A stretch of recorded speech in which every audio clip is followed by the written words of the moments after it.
එදා මගේ බුදුරජාණන් වහන්සේ කුසිනාරා නුවර උපවර්තන ශාල වනෝද්‍යානයේ සල්ගස් දෙකක් අතර අවසාන නින්ද සතපෙන්නට සැරසෙන මොහොතේ පෘථග්ජන සියලු දෙනාම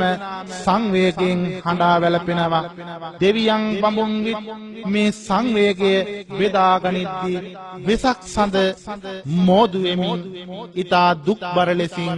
මේ වේදනාව ලෝකයට දෙනු ලබනවා. පුර හඳ නැගෙන මුත් නිල්වන් අහස් කුස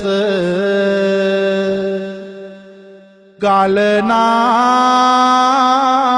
කඳුළු ඇත අපමණ සමගේ ඇස පරිනිර්වාණයට යන්නට වෙසක් මස ගත් තීරණය වාගෙයි සඳ නොමැති රස ඇවිදං ඇවිත් සංසාරේ පුරා මෙසේ ගිල්වාති ලොව හැම හදවත් දහම් රසේ අඳුරක් ජනිත කර තබමින් වෙසක් මසේ රස්නිය නිමා වෙනවා සම්බුද්ධ ඇසේ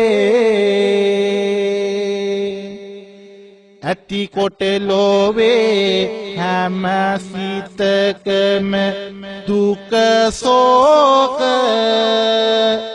හඳුලලි පුරවමින් නෙත්නක් ගිස්නේක වෙසගේ දිනක පුන් සාන්දරැස් ඇතිදාක මගේ බුදු පියා පිරි නිවනට වැඩිසේක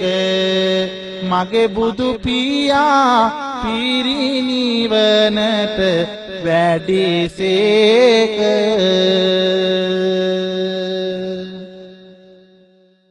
මුළු මහත් ලෝකයට පහන් සිලක් බඳු ලෝතුරා සම්බුද්ධ නෙත් එදා වෙසක් බොහෝ දිනයක ඒ අයුරින්ම පියවී යන්නේ ලෝකයේ අනිත්‍ය ධර්මය පෙන්වා දෙමින්